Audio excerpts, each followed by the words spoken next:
Bonjour Monsieur Dame, ici Eric Leray de l'émission Écologie, Vie, Nature et Entrepreneuriat. Alors c'est la chronique de Reynald Duberger. Alors aujourd'hui, Reynald a choisi de nous parler d'un moment important dans l'histoire européenne, le traité de Rome. Reynald, peut-être que tu vas nous expliquer en quoi c'est important cette date et pourquoi tu veux nous en parler. En fait, je vais vous parler du Club de Rome qui a été fondé en 1968. Et l'idée m'est venue parce que je vois à l'heure actuelle beaucoup de prophètes de malheur qui annoncent des heures et des jours et des années sombres qui s'en viennent si on ne change pas certains comportements ou si on n'adopte pas certaines valeurs comme le véganisme, par exemple. Donc, euh, moi, je suis un professeur d'université à la retraite. Comme vous savez, j'ai été un des professeurs fondateurs de l'Université du Québec à Chicoutimi. Et avec d'autres collègues, 7 ou 8 autres collègues, on a fondé un département de géologie et il fallait faire nos preuves pour un des volets importants du rôle d'un professeur d'université, la recherche. Donc, il fallait, le soir, on se réunissait, puis on tentait de rédiger des demandes de subventions aux organismes subventionnaires, dont le principal à l'époque était le Conseil national de la recherche du Canada. Alors, il fallait invoquer ou évoquer des problèmes pour pouvoir justifier les fonds qu'on demandait. Et un des documents sur lequel on s'est basé pour justifier nos demandes de subvention, c'était un des rapports, un des plus importants rapports de ce fameux Club de Rome qui s'intitulait The Limits of Growth. Alors, le Club de Rome a été fondé par des visionnaires qui se sont trompés sur tout, vous allez voir. Je vais en mentionner quelques sujets sur lesquels ils se sont trompés. C'était un groupe d'universitaires, de scientifiques, de hauts fonctionnaires de l'ONU, des industriels, en fait, des décideurs. Et ils voulaient trouver des solutions à certains des problèmes qu'eux ont identifiés comme étant les plus pressants. Et ça réunissait des personnes, tenez-vous bien, d'une cinquantaine de pays. Comme aujourd'hui, le GIEC se vante de réunir des scientifiques de plus de 185 pays. Donc, dans le cadre de l'OCDE, où ils sont réunis pour la première fois à Rome en 68, ils ont identifié des problèmes comme la dégradation de l'environnement, la pauvreté parmi l'abondance, euh, l'étalement urbain, la perte de confiance des gens dans leurs institutions, le rejet des valeurs traditionnelles et des problèmes économiques divers. Bref, dans leur rapport imposant qui s'appelait The Limits of Growth, ils identifiaient ces problèmes-là, puis ils identifiaient des pistes de solutions que moi je mets toujours entre guillemets. Et ça a créé une onde de choc chez les politiques et aussi chez les scientifiques comme moi. On y a cru. Moi, j'ai cru au Club de Rome. Aujourd'hui, on réalise que c'était une vaste foutaise. C'était des 10 heures de bonne aventure, des lecteurs de boules de cristal qui se sont trompés sur toute la ligne.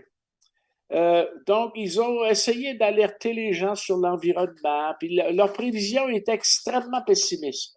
Par exemple, une des prévisions sur laquelle nous avions accroché en 1971-72, au début de l'Université du Québec à Chicoutimi, c'était, il nous disait qu'à partir des années 1980, il n'y aurait plus du tout aucune ressource minérale exploitable sur les continents.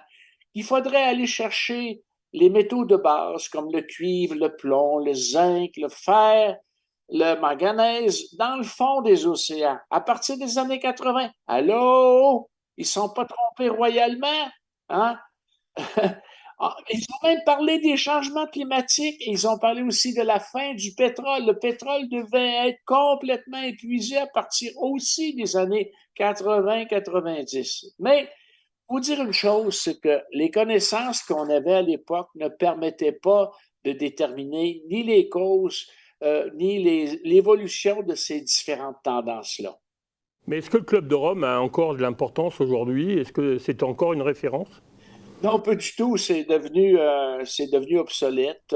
D'ailleurs, il y a d'autres clubs de Rome, des clubs de d'autres sages qui ont surgi. Mais le club n'existe plus comme tel, mais je pense pas qu'il existe, du moins j'en entends plus parler. Mais il y a plein de petits clubs qui surgissent euh, régulièrement pour lancer ce que moi j'appelle des sornettes d'alarme, et non pas des sonnettes d'alarme. Et ces clubs-là, comme le Club de Rome, il y a des issues ou des problèmes beaucoup plus importants que ceux qu'ils avaient identifiés et qui leur ont complètement échappé. La violence à l'heure actuelle, regardez ce qui se passe en France dans les manifs. Hein? Comment la gauche, l'extrême ou l'ultra-gauche qu'on appelle est devenue violente, méchante, haineuse. Le wokisme, est-ce que ces gens-là avaient prévu que des gens s'allieraient pour défendre des minorités qu'eux ont identifiées contre une majorité à laquelle moi j'appartiens?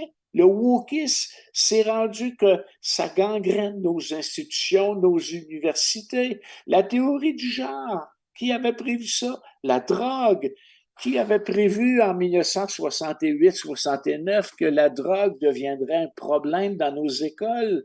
Et le remplacement de la chrétienté par l'écologisme, la nouvelle religion. Hein? C'est tous des problèmes et des issues qui leur ont échappé.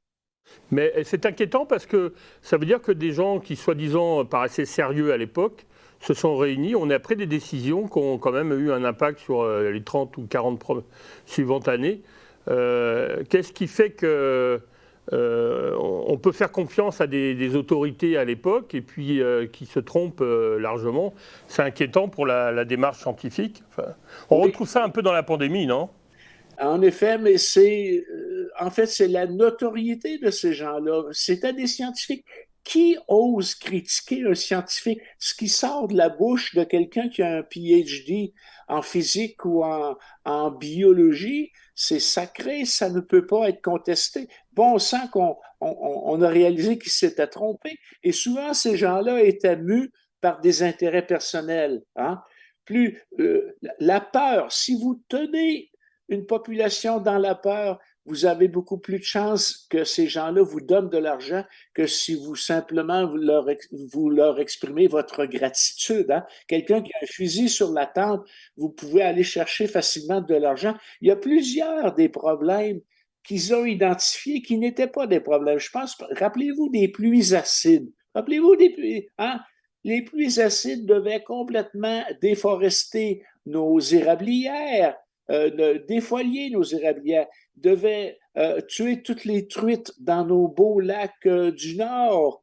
Et moi, quand j'étais à Chicoutimi, j'ai fouillé les archives nationales pour retrouver les carnets d'arpenteurs de mes ancêtres, qui étaient presque tous des arpenteurs. Puis il y en a un qui s'appelait Jean-Baptiste Duberger, celui qui a donné le nom à la ville d'Alma, qui dit dans un de ses carnets d'arpentage, en 1854, je ne comprends pas pourquoi les érables ici à Alma ont la même maladie que ceux que j'ai vus à Chicoutimi. On est en 1854. Il n'y avait pas de pluies acides en 1854. Mais les arbres étaient atteints de certaines maladies. Hein? Le trou dans la couche d'ozone, est-ce qu'on nous a rebattu les oreilles avec ça? Hein? On a beaucoup plus de trous dans notre couche d'asphalte à Montréal que de trous dans la couche d'ozone actuelle qui ne sont pas réparés. Hein? Le bug de l'an 2000, on a fait peur aux gens avec ça. Hein? Vos comptes de banque devaient tous tomber à zéro à minuit. Les avions devaient s'écraser. Les OGM, les organismes génétiquement modifiés. Moi, je mange des pommes de terre dont les semences résistent aux dorifores. Est-ce que ça fait de moi quelqu'un qui va résister aux dorifores? Ce qui est intéressant, c'est par exemple pour le pétrole, c'est vrai qu'on a découvert des fonds extraordinaires.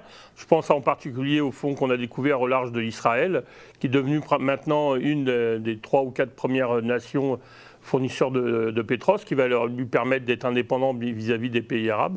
Oui. Mais là, on a vu je pensais à une autre dépendance, c'est l'électricité, parce que là, on vient de vivre un événement pendant une semaine, puis on s'aperçoit que l'expérience de 98 n'a pas servi et qu'on est encore dans une situation, on n'a pas d'électricité, on n'a plus Internet, on n'a plus de voiture, on n'a plus rien.